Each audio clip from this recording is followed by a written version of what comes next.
अष्टमस्कंद 5वा अध्याय 24वा श्लोक. श्रीशुक उवाच इत्याभाष्य सुरान् वेदाः सह देवैररिन्दम अजितस्य पदं साक्षात् जगाम तमसः परम्. असुर बलवान झाले होते म्हणून सगळे देव ब्रह्मदेवाकडे गेले. ब्रह्मदेवाची प्रार्थना केली. ब्रह्मदेव म्हणाले, याच्यावरचा उपाय भगवंतच आपल्याला सांगतील. सगळी संपत्ती दुर्वासाच्या शापाने नष्ट झाली होती. इंद्र संपत्तीरहित झाला होता म्हणून देव अतिशय विमनस्क झाले होते. ब्रह्मदेव त्या सर्वांना घेऊन भगवंताकडे गेले, वैकुंठामध्ये गेले आणि भगवंताची प्रार्थना केली. ब्रह्मोवाच अविक्रियं सत्यमनंतमाद्यं गुहाशयं निष्कलमप्रतर्क्यं मनोग्रयानं वचसा निरुक्तं नमामहे देववरं वरेण्यं. भगवान विष्णूची प्रार्थना केली ब्रह्मदेवानी. आपण निर्विकार सत्य अनंत आदिपुरुष आहात. सर्वांच्या हृदयामध्ये विराजमान आहात. अखंड अतर्क्य आहात. मनाच्या पुढे आहात. वाणी आपलं वर्णन करू शकत नाही. आपण सर्व देवांचे आराध्य दैवत आहात. स्वयंप्रकाश आहात. आपल्या चरणांना आम्ही नमस्कार करत आहोत. आपण प्राण, मन, बुद्धी आणि अहंकार यांना जाणणारे आहात.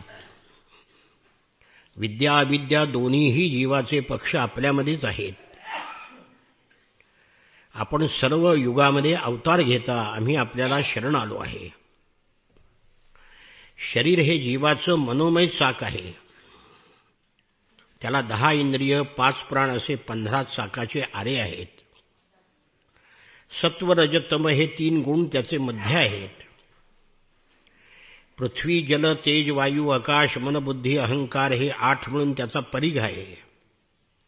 माया त्याचं संचलन करते. हे विजेपेक्षा वेगवान आहेत. स्वतः परमात्मा या चाकाची धुरा आहे. तो एकमेव सत्य आहे. म्हणून आपल्याला मी शरण आलो आहे. विचारवंत मनुष्य योगाने आपली आराधना करतात. सर्व प्राण्यांच्या हृदयामध्ये आपण समभावाने विराजमान आहात. आपले सूक्ष्म रूप कोणीही जाणू शकत नाही. मग रजोगुण आणि तमोगुण असलेले मानव कसे जाणतील? आपण ही पृथ्वी निर्माण केली आहे. प्राणी निर्माण केली आहेत. हे पुरुषोत्तमा, तू आमच्यावर प्रसन्न हो. परम ऐश्वर्यशाली परब्रह्म आमच्यावर प्रसन्न हो. श्रुती सांगते की देवाचे अन्न, बल आणि आयुष्य असणारा चंद्र हा प्रभूचं मन आहे. चंद्रमा मनसो जाता पुरुष सूक्तामध्ये आहे. अशा मनाचा स्वीकार करणाऱ्या ऐश्वर्यशाली प्रभू आमच्यावर प्रसन्न होत.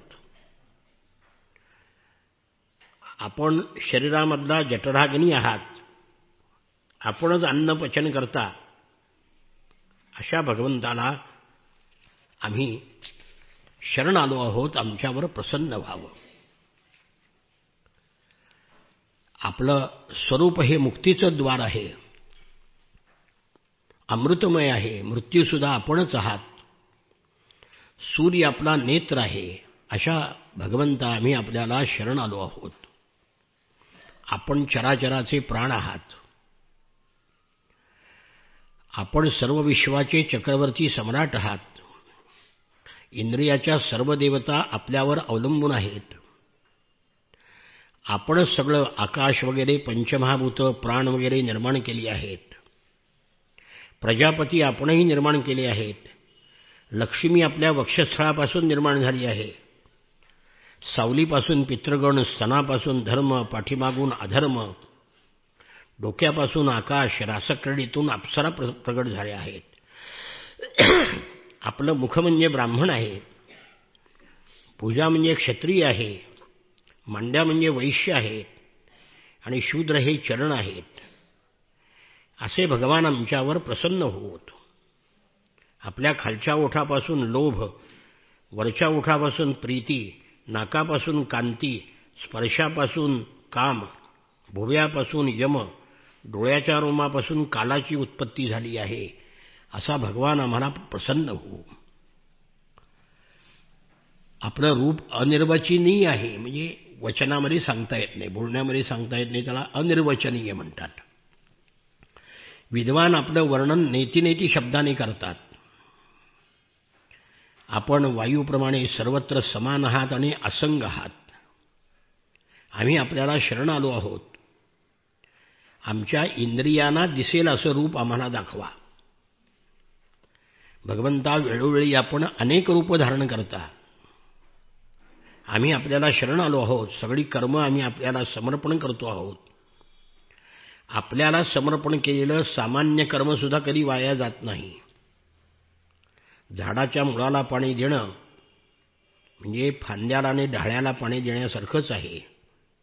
तसं भगवंता आपली आराधना म्हणजे सर्व प्राण्यांची आणि आत्म्याची सुद्धा आराधना आहे. आपल्या लीलांचं रहस्य तर्काच्या पलीकडचं आहे. सर्व गुणांचे आपण स्वामी आहात. सध्या सत्वगुणामध्ये स्थित आहात म्हणून आपल्याला नमस्कार करत आहोत. शुकाचार्य म्हणतात, श्री शुक उवाच एवं सुतस्सुरगणैर्भगवान् हरिरीश्वरः तेषामाविर्भूत राजन् सहस्रार्को दयद्युतिः. परीक्षित राजा, ब्रह्मदेवानी अशी भगवंताची स्तुती केल्यावर भगवान प्रगट झाले. त्यांचं तेज असं होतं की हजारो सूर्य आकाशामध्ये एकदम उगवावेत. त्याचं जसं तेज होतं तसं भगवंताचं तेज होतं. 11व्या अध्यायात गीतेमध्ये हीच उपमा आहे. दिवि सूर्य सहस्रस्य भवेद्युगपदुत्थिता. विश्वरूपाचं तेज कसं होतं? हजार सूर्य एकदम उगवावेत. अणुस्फोट जेव्हा पहिल्यांदा केला अमेरिकेनं, तर त्याचे मुख्य शास्त्रज्ञ शोपेनहॅमर म्हणून होते. ते गीतेचा अभ्यास करणारे होते. तर त्यांनी सुद्धा अणुस्फोटाचं तेज पहिल्यांदा जेव्हा प्रकट झालं त्याचं वर्णन हजार सूर्याचा प्रकाश या शब्दात केले. परदेशामध्ये सुद्धा अनेक विद्वान गीतेचे भक्त आहेत. त्यावेळी होते आणि आजही आहेत. त्या तेजाने सर्वांचे डोळे दिपून गेले. आकाश, दिशा, पृथ्वी सुद्धा ते पाहू शकले नाहीत. आपलं शरीरही त्यांना दिसेना.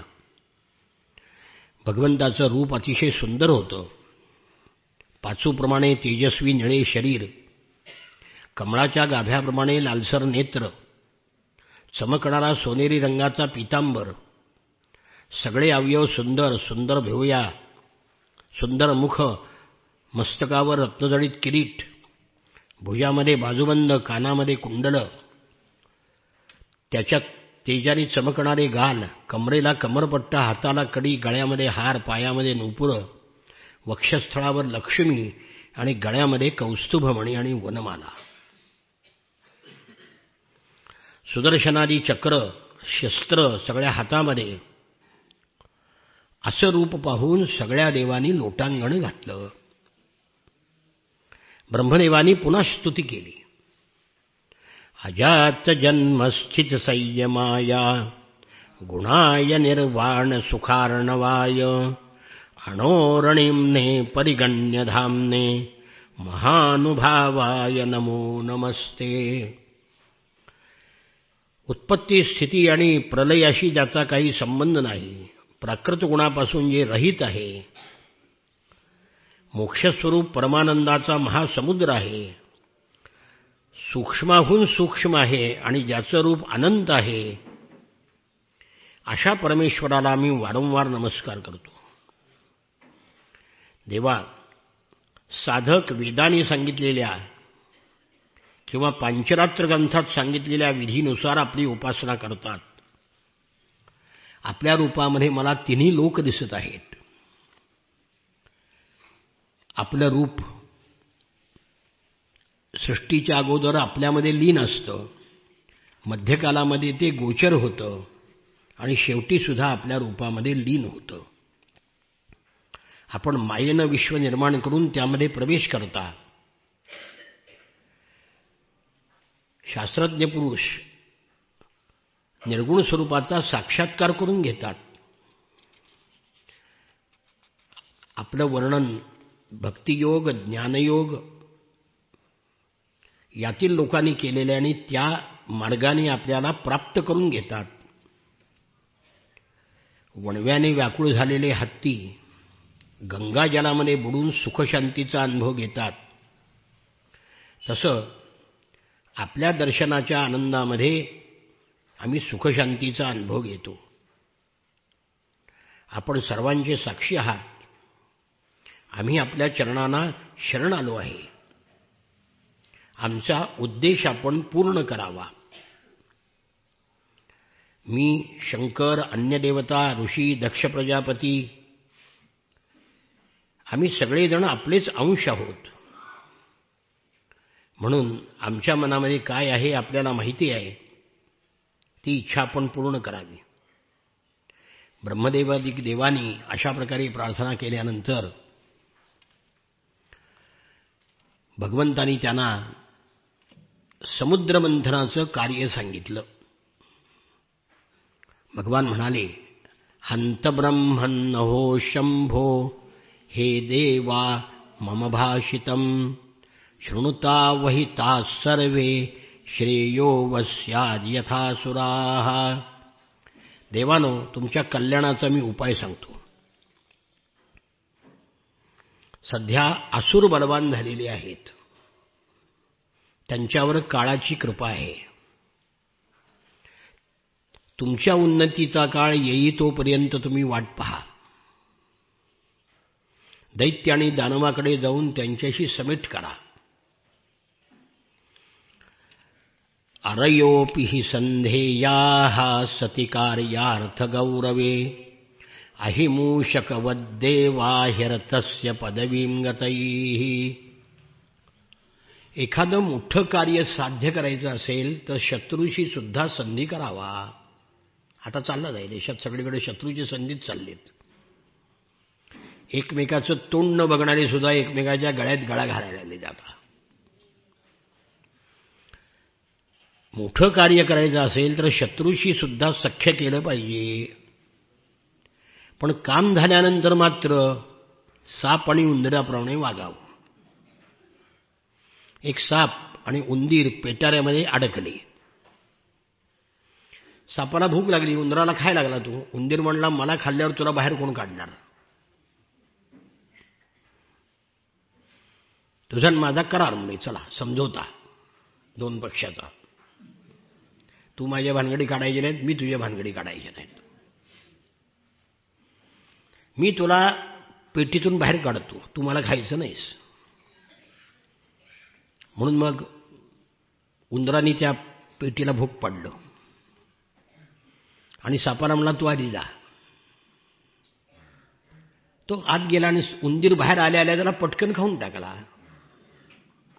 काम झालं, संपला विषय. असा दानवाबरोबर संधी करा, देवाने सांगितलं.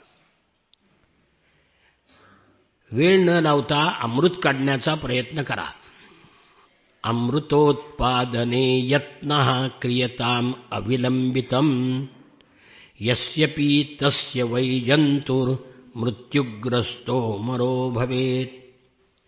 समुद्रमंथन करून अमृत काढण्याचा प्रयत्न करा. ते प्याल्यामुळे मरणारा प्राणीसुद्धा अमर होतो. क्षीरसागरामध्ये गवत, वेली, औषधी वनस्पती टाका. मंदराचलाची रवी करा, वासुकी नागाची दोरी करा आणि आळस टाकून तुम्ही दोघांनी समुद्राचं मंथन करा. या कामामध्ये दैत्यांना श्रम होतील आणि अमृत तुम्हाला मिळेल. देवानो, अमृत निर्माण होईतोपर्यंत दैत्याशी भांडण करू नका. ते म्हणेल ते मान्य करा. सामोपचाराने जशी कार्य होतात, न सौरंभेण सिद्ध्यन्ति सर्वेर्था सांत्वया यथा. सामोपचाराने जशी कार्य होतात तशी रागाने होत नाहीत. समुद्रातून कालकूट विष येईल, त्याला घाबरू नका. ज्या वस्तू निघतील त्याचा लोभ धरू नका. इच्छाही करू नका. इच्छा पूर्ण झाली नाही म्हणून चिडू नका. असं सांगून शुकाचार्य म्हणतात, परीक्षिता, सर्वशक्तिमान भगवान अंतर्धान पावले. ब्रह्मदेव शंकर भगवंताला नमस्कार करून आपापल्या लोकी निघून गेले आणि सगळे देव असुराकडे निघाले. देव आपल्याकडे येत आहेत हे पाहून दैत्यांचे सेनापती खवळले आणि हातामध्ये शस्त्र घेतली. पण बलिराजा हुशार आणि ज्ञानी होता. समेट केव्हा करायचा आणि विरोध केव्हा करायचा हे त्याला माहीत असल्यामुळे त्यांनी सांगितलं, गप्प बसा, देव आपल्याकडे तह करायला येत आहेत. बळीनं तिन्ही लोक जिंकले होते. असुरांच्या सेनापतींनी तो सुरक्षित होता. तो सिंहासनावर बसला होता. देव तिथे गेले. बुद्धिमान इंद्रानी भगवंतानी जे शिकवलं होतं ते मधुर शब्दामध्ये सामोपचाराने बलीला सांगितलं. दैत्यराज बळीला ही गोष्ट मान्य झाली. भोवताली जे असुर होते, अरिष्टनेमी, त्रिपुर निवासी, त्यांनाही मान्य झालं. दोघांनी समझोता करून मैत्री केली आणि अमृतमंथनाच्या तयारीला लागले. ताकद लावून मंदराचल उखडला. समुद्राकडे त्याला घेऊन चालले. पण तो मंदर पर्वत अत्यंत जड झाला होता. खूप लांब न्यायचा होता. सगळे थकून गेले, पुढे जाऊ शकले नाहीत. नाईलाजाने तो पर्वत रस्त्यातच टाकला. तो सोन्याचा मंदराचल अत्यंत जड होता. जमिनीवर पडतेवेळी पुष्कळ देव आणि दानवाचा चक्काचूर झाला. कुणाचे हात पाय खांदे तुटून गेले. मन निराश झालं. पुन्हा देवाची प्रार्थना करायला भगवान प्रगट झाले. आपल्या अमृतमय दृष्टीने सगळ्या देवांना असुरांना जिवंत केलं. जखमी होते ते बरे केले. पाहता पाहता भगवंतांनी एका हाताने पर्वत उचलला आणि गरुडावर ठेवला आणि समुद्रामध्ये नेऊन ठेवला. भगवंतांनी आज्ञा दिल्यावर मग गरुड तिथून निघून गेला. श्री शुक उवाच ते नागराज मामंत्य फलभागेन वासुकीं परिवीय गिरौ तस्मिन् नेत्रमब्धिं मुदान्विताः. परीक्षित राजा, समुद्रमंथनामध्ये तुलाही अमृताचा वाटा मिळेल असं नागराज वासुकीला सांगितलं. आणि त्याची दोरी करायची होती ना. तो म्हणला, माझा काय फायदा. ठीक आहे म्हणजे एक मंत्रीपद तुलाही देऊ, चिंता करू नको, चल. प्रत्येकाला काही ना काही ते द्यावंच लागतं ना. त्याला दोराप्रमाणे मंदराचलाला लपेटून घेतलं. मोठ्या तयारीनिशी आनंदाने अमृत मिळवण्याकरता समुद्रमंथन करायला प्रारंभ केला. पहिल्यांदा श्रीहरींनी वासुकीच्या मुखाची बाजू धरली. देवसुद्धा त्या बाजूला गेले. पण दैत्यांना हे पसंत पडलं नाही.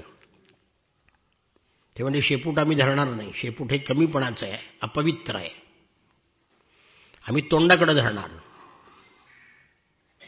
ठीक आहे म्हणले. त्यांना गर्व झाला होता.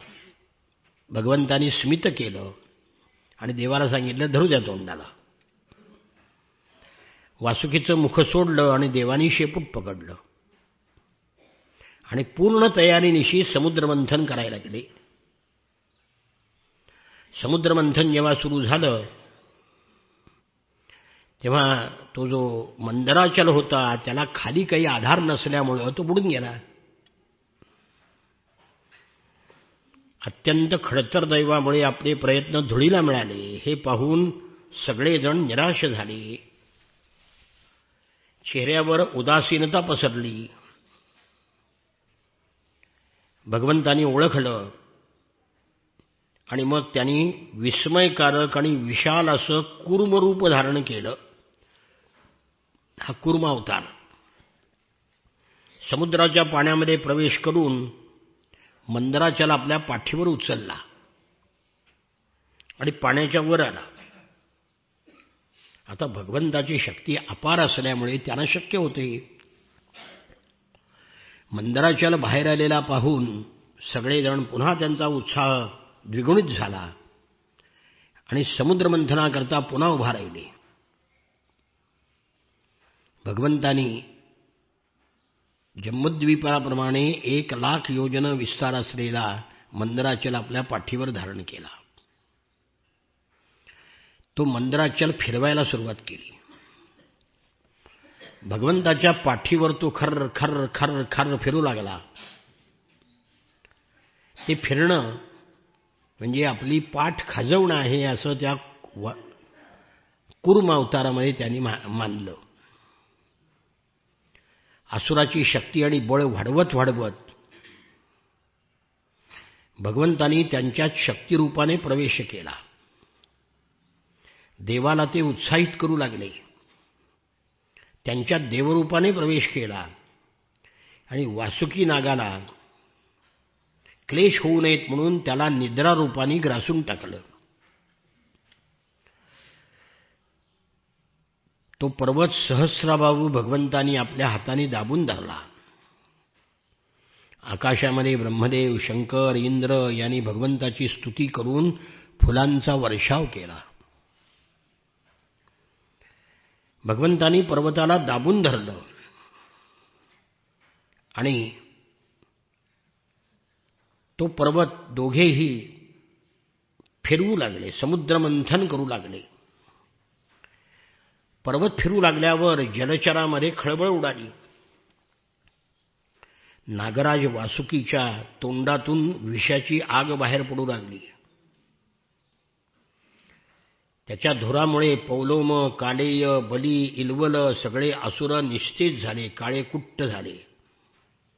वणव्याने होरपळून गेलेल्या सागवानाच्या झाडाप्रमाणे दिसायला लागले. वासुकीच्या श्वासाच्या फुत्काराने देवाचं तेज सुद्धा फिकं पडलं.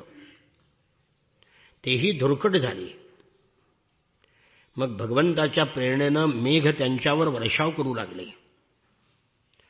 समुद्राच्या लाटांचा थंडपणा घेऊन वारा त्यांच्या दिशेने वाहायला लागला.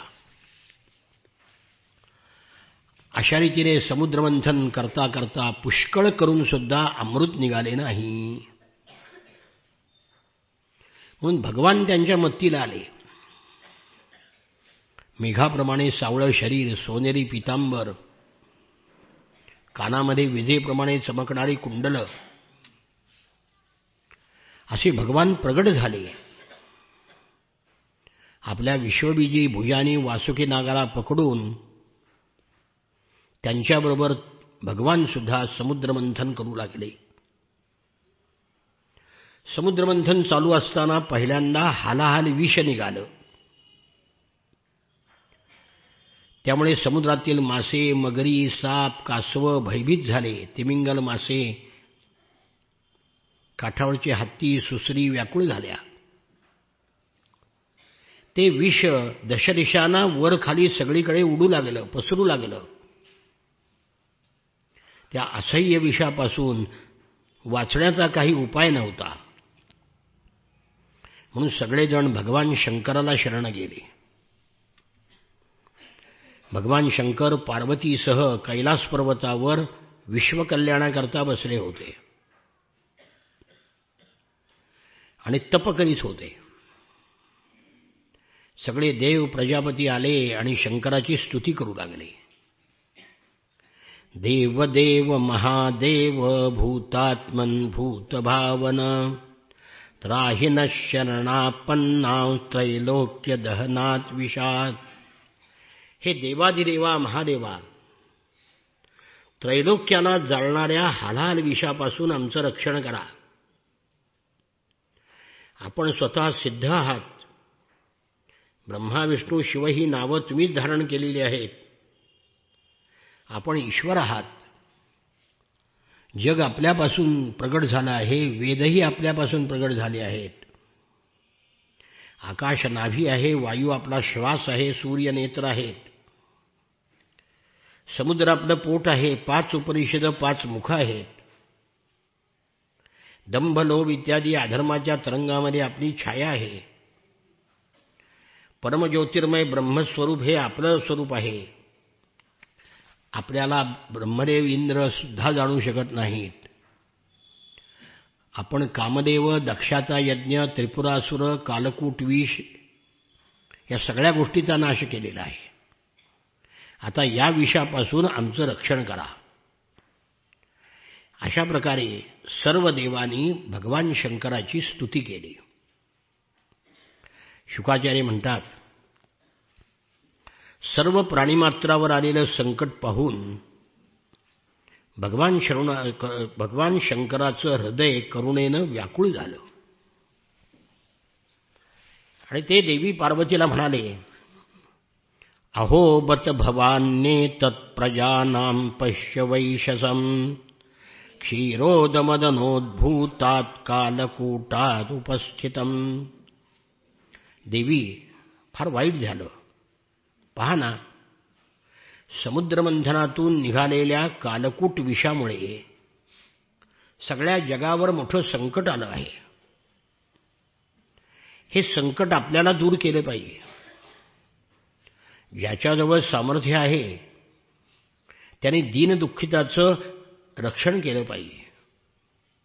यातच जीवनाची सफलता आहे. आपल्या क्षणभंगूर प्राणांनी सज्जन दुसऱ्याच्या प्राणाचं रक्षण करतात. आमच्याच मायेनं ते मोहग्रस्त होऊन एकमेकाशी वैर सध्या करतायत. कोण? देव आणि असुर. पण त्यांच्यावर जो कृपा करतो त्यांच्यावर भगवान प्रसन्न होतात. तेव्हा मी त्यांच्यावर प्रसन्न होऊन हे विष पिऊन टाकतो. माझ्या प्रजेचं कल्याण व्हावं म्हणून मी विषप्राशन करतो. शुकाचार्य म्हणतात, भगवान शंकरांनी पार्वतीला असं सांगितलं आणि ते विष पिण्याची तयारी केली. पार्वती माता म्हणाली, जगावर आलेलं संकट तुम्ही दूर केलं पाहिजे. विषप्राशन करा. एखादी पत्नी असती तर तुम्हाला काय नडले? त्यातून रत्न घेणार देव आणि दानव, तुम्हाला काहीच मिळणार नाही. तुम्ही नुसतं विष पिणार होय. काही नडलंय का? पण ती जगन्माता आहे. पार्वती जगन्माता आहे. जगाला होणारा क्लेश तिला सहन होईनात म्हणून तिने हे विष प्राशन करायला अनुमती दिली. प्राणिमात्राला जीवन देणाऱ्या भगवान शंकरांनी कृपाळू होऊन सर्वत्र पसरलेलं हलाल विष आपल्या हातात घेऊन पिऊन टाकलं. पाण्याचा मळ असलेले त्याने शंकरावर सुद्धा आपला प्रभाव दाखवला. भगवंतानी ते पोटात घेतलं नाही, कंठात ठेवलं. म्हणून कंठ निळा झाला. पण नीलकंठ हे भगवंताचं भूषण झालं. दूषण सुद्धा महापुरुषाला भूषण होतं. तेव्हा स्वतः विष पिऊन जगाचं कल्याण करणारे भगवान शंकर हे महापुरुषाचे आदर्श आहेत. तसं क्रांतिकारकांनी फाशी गेले, अंदमानची जन्मठेप भोगली, कोलू ओढला, विष पेलं सगळ्या क्रांतिकारकांनी सावरकरांसारख्या. आणि अमृत प्यायला हे हरामखोर आली सगळी पुढं. सत्तेचं अमृत प्यायला विष पिलं क्रांतिकारकांनी सगळ्या. घरादाराचा त्यांच्या सत्यानाश झाला. तसं भगवान शंकरांनी विष प्याले आणि देवाला मात्र अमृत मिळालं. परोपकारी सज्जन तप्यन्ते लोकतापेन साधव प्रायशो जनाः परमाराधनं तद्धि पुरुषास्याखिलात्मनः. परोपकारी सज्जन प्रजेचे दुःख टाळण्याकरता स्वतः दुःख झेलतात. आणि हीच हृदयामध्ये असलेल्या भगवंताची आराधना आहे. सर्वांची कामना पूर्ण करणाऱ्या शंकराचे हे कृत्य ऐकून ब्रह्मदेवादिक देव सगळे शंकराची प्रशंसा करू लागले. भगवान जेव्हा विषपान करत होते त्यावेळी त्यांच्या हातून विषाचे काही थेंब खाली सांडले. ते विषाचे थेंब विंचू, साप, विषारी प्राणी, विषारी वनस्पतीने ग्रहण केले म्हणून ते विषारी झाले. शुकाचार्य म्हणतात, शंकरांनी विष प्याल्यामुळे सगळे आनंदित झाले आणि पुन्हा समुद्रमंथनाला सुरुवात केली. पहिल्यांदा कामधेनू निर्माण झाली. ऋषीमुनी म्हणाले की आम्हाला यज्ञ करायला साहित्य लागतं, सामग्री लागते, म्हणून हवीर द्रव्य मिळवण्यासाठी आम्हाला कामधेनू द्या म्हणून ऋषीला दिली. नंतर उच्चैश्रवा नावाचा घोडा निघाला. तो चंद्राप्रमाणे शुभ्र होता. बळीराजा म्हणाला की मला हा घोडा पाहिजे. बळीराजाने तेव्हा इंद्राला तो पाहिजे होता, पण इंद्राला आदेश दिला होता की दैत्य जे मागतील ते त्यांना द्यायचं. म्हणून ऐरावत नावाचा शुभ्र श्रेष्ठ हत्ती कैलासाच्या शुभ्रवर्णावरही मात करेल असा शुभ्र, त्याला 4 दात होते, तो बळीराजाला दिला. नंतर कौस्तुभ नावाचं रत्न निघालं. ते आपल्या हृदयावर धारण करावं असं भगवंताला वाटलं म्हणून ते भगवंताला दिलं. नंतर स्वर्गलोकाची शोभा वाढवणारा कल्पवृक्ष पारिजात निघाला. पृथ्वीवरच्या सर्व लोकांच्या इच्छा पूर्ण करणारा तो कल्पवृक्ष होता. तो सुद्धा कल्पवृक्ष स्वर्गात दिला, इंद्राला दिला. नंतर अप्सरा प्रगट झाल्या. त्यांची मोहक चाल, विलासपूर्ण नेत्र कटाक्षे आणि देव सगळे भाळले. तेही स्वर्गामध्येच गेले अप्सरा. नंतर मूर्तिमंत शोभा अशी भगवंताची नित्यशक्ती लक्ष्मी प्रगट झाली.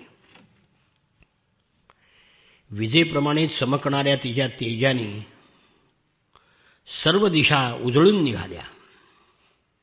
तिचं सौंदर्य, औदार्य, तारुण्य, रूप, रंग, महिमा यांनी सगळ्याचं चित्त वेधून घेतलं. देवाला, मनुष्याला, सगळ्यांना वाटायला ही मला पाहिजे, ही मला पाहिजे.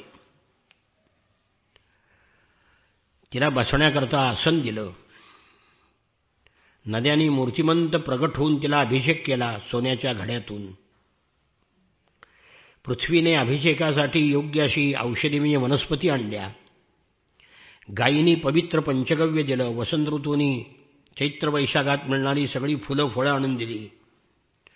ऋषीमुनींनी तिला अभिषेक केला. गंधर्व मंगल गायन करू लागले.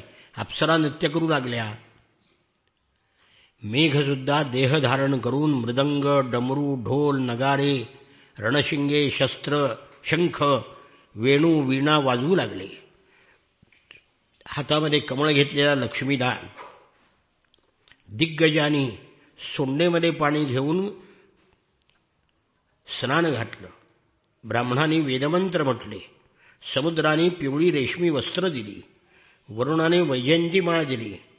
मधाने धुंद झालेले भ्रमर त्या माळेभोवती गुंजारव करू लागले. प्रजापती विश्वकर्माने निरनिराळ्या प्रकारचे दागिने दिले. सरस्वतीने मोत्याचा हार दिला, ब्रह्मदेवाने कमळ दिलं, नागाने 2 कुंडलं दिली. आता ब्राह्मणाजवळ काहीच नाही म्हणून त्यांनी स्वस्ती मंत्र म्हटले. त्यांनी काय द्यायचं ब्राह्मणाने? मग लक्ष्मी हातामध्ये कमळाची माळ घेऊन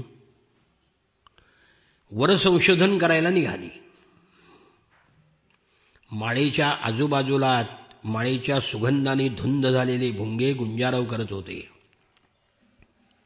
लक्ष्मीच्या मुखाची शोभा अवर्णनीय होती. सुंदर गालावर कुंडल डोलत होती. तिचे मुख लज्जायुक्त होते, मंदहास्याने शोभत होते. कंबर बारीक होती, चंदनाची उटी लावलेली होती.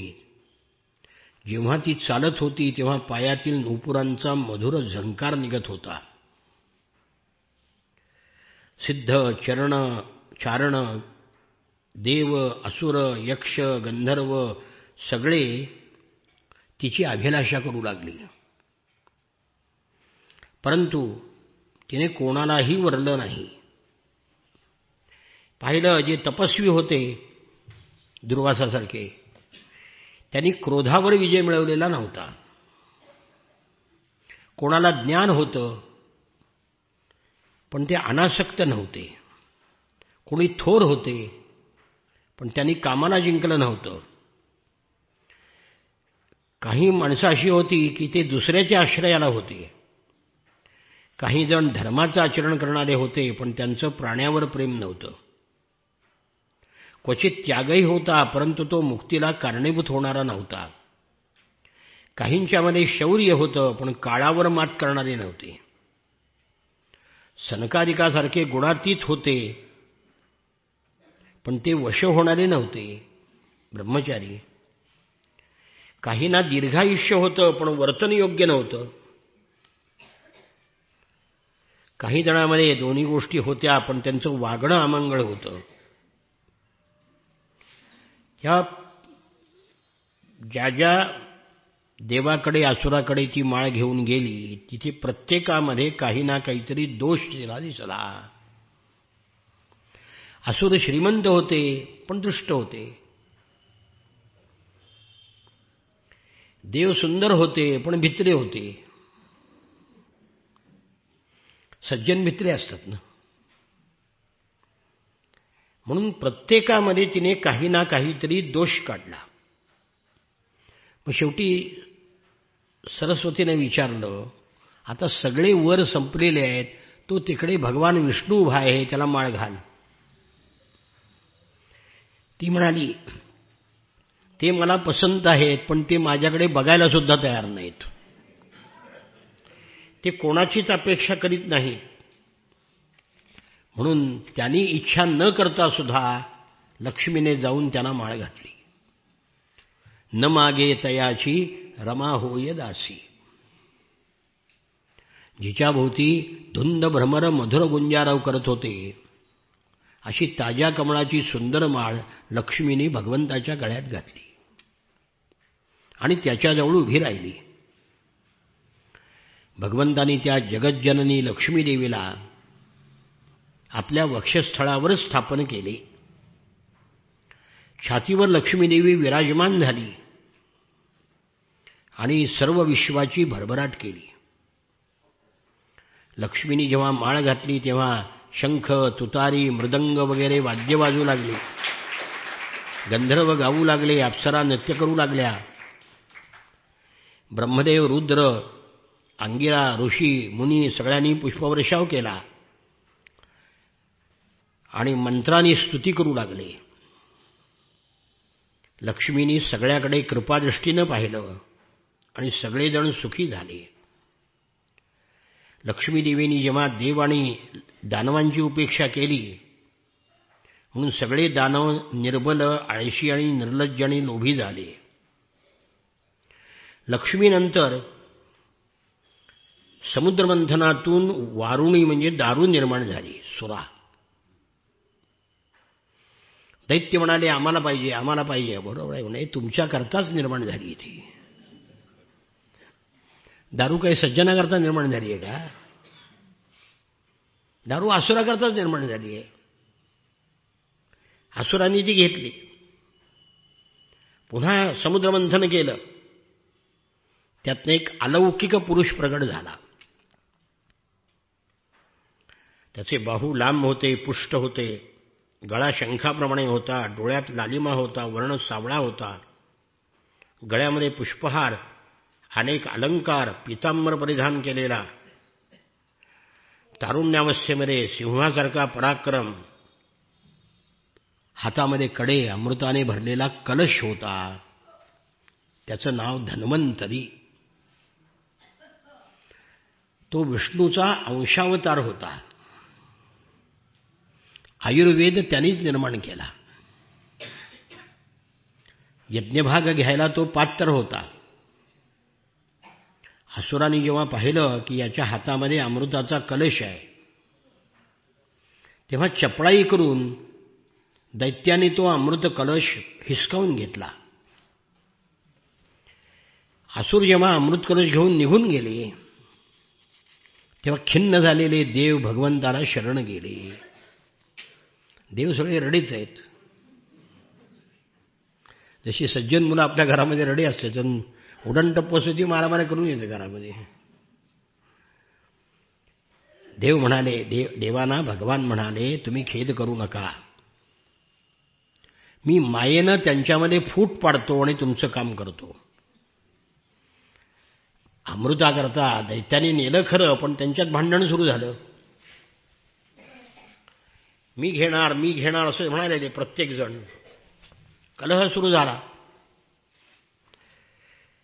बलवान दैत्यांना दुर्बल दैत्य मत्सरामुळे विरोध करू लागले आणि म्हणायला लागले, देवानी आपल्याबरोबर प्रयत्न केलेला आहे, त्यांना सुद्धा दिलं पाहिजे. जे दुर्बल असतात त्यांना शहाणपण सुचतं. भगवंतानी मग ते अमृत मिळवण्याकरता अद्भुत आणि अवर्णनीय अशा स्त्रीचं रूप धारण केलं. शरीराचा रंग सुंदर निळ्या कमळाप्रमाणे श्यामल होता. अंग प्रत्यंग आकर्षित होती. मुखातून निघणाऱ्या सुगंधामुळे भ्रमर त्या ठिकाणी गुंजारव करत होते. उमललेल्या मोगऱ्याची वेणी घातली होती. गळ्यामध्ये हार होते.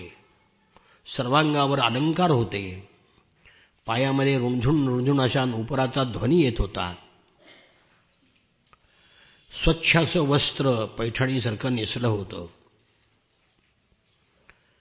लाजून हसून त्यांनी त्या अप्सरेसारख्या मोहिनीनं एक कटाक्ष दैत्याकडे टाकला आणि दैत्य उद्दीपित होऊ लागले. शुकाचार्य म्हणतात, आपसातील प्रेम टाकून असुर एकमेकाची निंदा करीत अमृत कलश हिसकावून घेत होते. इतक्यात त्यांनी मोहिनी पाहिली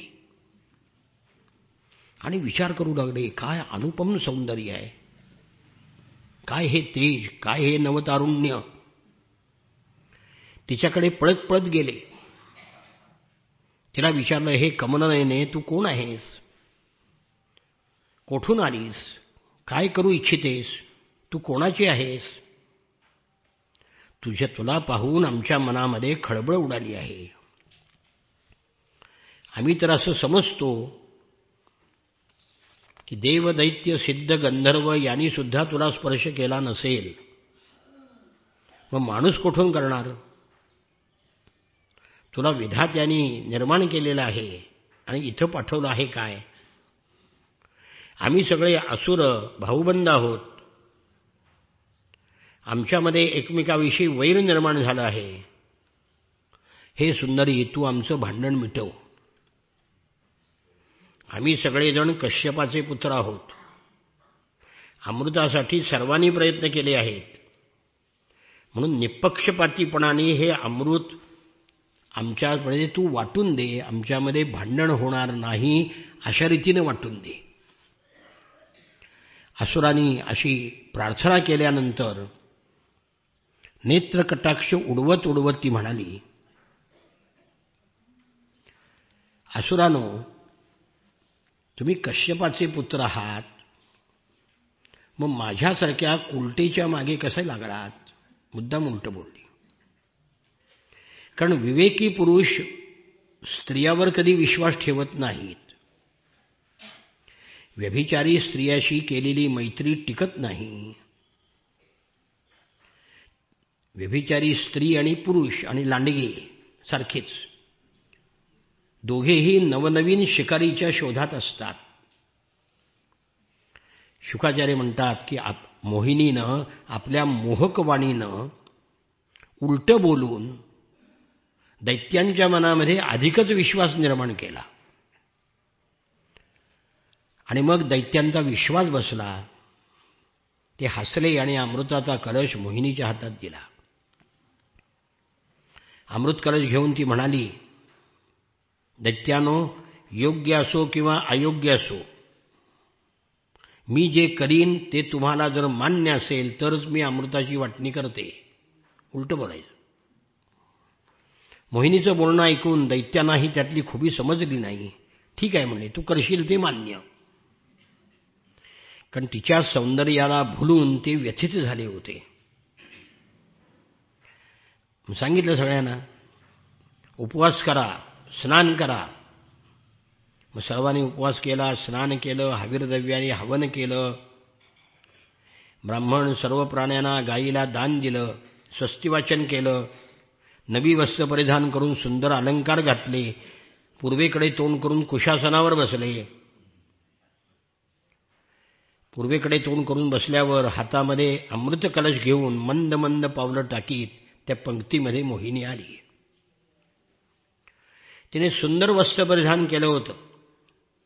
धुंदीनं तिचे डोळे चंचल झाले होते. नूपुराच्या झणकाराने सभा निनादून गेली होती. कानामध्ये सोन्याची कुंडलं तळपत होती. सर्व शरीर अतिशय सुंदर होतं. साडीचा पदर थोडा सरकला होता का मुद्दाम सरकवला होता.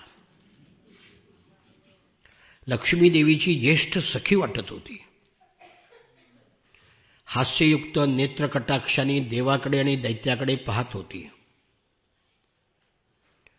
असुरांना अमृत पाजणं म्हणजे सापाला दूध पाजण्यासारखं आहे, अन्यायकारक आहे. म्हणून असुरांना मोहिनीने अमृत दिलं नाही. वेगवेगळ्या पंक्ती केल्या आणि हातामध्ये अमृत कलश घेऊन दैत्याच्या जवळ गेले. आपल्या हावभावाने कटाक्षाने त्यांना मोहित केलं आणि देवाकडे सगळं अमृत त्यांना पाजलं. आपण दिलेला शब्द असुर पाळत होते, भांडण करत नव्हते, गप्प होते. कारण मोहिनीवर त्यांचं प्रेम जडलं होतं. मोहिनीने सुद्धा अगोदर त्यांचा सन्मान केला होता. मोहिनीचं हे कपट राहू नावाचा जो दैत्य होता त्याच्या लक्षात आलं. म्हणून तो देवांच्या पंक्तीमध्ये बसला. तो अमृत प्याला आणि त्याचं बिंग चंद्र आणि सूर्याने फोडलं. म्हणून भगवंतानी आपल्या सुदर्शन चक्राने त्याचं मस्तक उडवलं. अमृताचा संसर्ग न झाल्यामुळे धड खाली पडलं, मस्तक मात्र अंमल झालं. ब्रह्मदेवाने त्याला ग्रह बनवलं. तो राहू पौर्णिमा आणि अमावस्येला वैरभावाचा बदला घेण्याकरता चंद्र आणि सूर्यावर आक्रमण करतो. सगळे देव अमृत प्याले. लोकांचं कल्याण करणाऱ्या भगवंतानी मग दैत्याच्या समोर आपलं खरं रूप प्रगट केलं. त्यावेळी देव आणि दैत्य दोघांनी एकाच वेळी एकाच हेतूसाठी एकाच वस्तूसाठी एकच कर्म केलं, पण फळ मात्र वेगळं मिळालं. कारण त्यांच्या दोघांच्याही स्वभावामध्ये आणि कर्मामध्ये फरक होता. देवानी भगवंताच्या चरणकमलाचा आश्रय घेतला होता म्हणून त्यांना अमृत मिळालं आणि दैत्य हे भगवंताच्या चरणकमलाला विन्मुख होते म्हणून त्यांना अमृत मिळालं नाही. मनुष्य आपले प्राण, धन, कर्म, वाणी, शरीर याच्याकरता करतो ते व्यर्थ होतं आणि भगवंताकरता जे करतो ते सफल होतं. भगवंतानी देवांना अमृत दिलं आणि दैत्यांना काहीही दिलं नाही. शुकाचार्य म्हणतात, परीक्षित राजा, दोघेही समुद्रमंथन करत होते तरीसुद्धा भगवंताशी विन्मुख असल्यामुळे दैत्यांना अमृताची प्राप्ती झाली नाही. देवाला अमृत देऊन सडवाच्या देखत गरुडावर बसून भगवान निघून गेले. शत्रूला यश मिळालेलं पाहून दैत्यांना तो उत्कर्ष सहन झाला नाही. त्यांनी देवावर हल्ला चढवला. आता देव अमृत पिऊन सशक्त झाले होते. त्यांनी भगवंताच्या चरणकमलाचा आश्रय घेतला होता आणि ते आता दैत्याला आठवणासे झाले. क्षीरसागराच्या किनाऱ्यावर मोठा रोमांचकारी आणि भयंकर असा संग्राम झाला. दोघेही प्रबळ होते. तलवारी, बाण, अनेक शस्त्रास्त्र घेऊन युद्ध करायला गेले. रणवाद्य वाजू लागली. हत्तीचे चित्कार, घोड्याचं खिंकाळणं, रथांचा खडखडाट, पायदळांचं ओरडणं यामुळे हलकल्लोळ झाला. रथीबरोबर रथी, पायदळाबरोबर पायदळ, घोडेस्वाराबरोबर घोडेस्वार, हत्तीबरोबर हत्तीस्वार लढू लागले. काही वीर उंटावर, हत्तीवर, गाढवावर बसून लढत होते. काही जण गौरमृग, अस्वल, वाघ आणि सिंहावर बसून लढत होते. काही जण गिधाडे, कावळे, बगळे, ससाणे, कोंबडे यांच्यावर बसले होते. काही जण कोल्हा, उंदीर, सरडे यांच्यावर बसले होते. अशा प्रकारे भयंकर संग्राम चालला. देव आणि असुरांच्या सेना जलचरांनी सागर शोभावे जसे रणांगणामध्ये शोभत होत्या. बलिराजा मायावी होता. मयदानवानी तयार केलेलं वह्या असं नावाचं विमान होतं, त्याच्यावर तो आरूढ झाला आणि देवावर हल्ले करू लागला. मोठमोठे त्याचे सेनापती होते. नमुची, शंबर, बाण, विप्रचित्ती असे अनेक राक्षस, असुर त्याच्या बाजूने, बलिराजाच्या बाजूने युद्धामध्ये लढाई करत होते. पण आता देव सगळे अमृत पिऊन बलाढ्य झाले होते म्हणून त्यांचा पराभव होणं अवघड होतं. इकडे इंद्र ऐरावत नावाच्या दिग्गजावर बसून युद्ध करत होता. चारी बाजूला वायू, अग्नी, वरुण आणि लोकपाल येऊन उभा राहिले होते. कोणी पुढे जात होतं, कोणी मागे येत होतं, कोणी एकावर एक जण आदळत होते.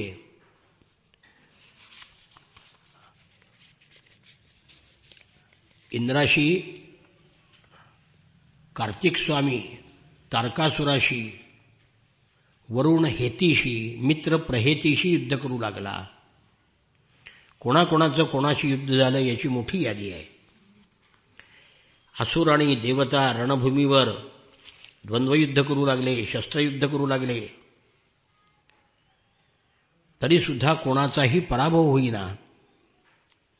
लढाईचं मैदान तुटलेल्या सगळ्या अवयवांनी भरून गेलं.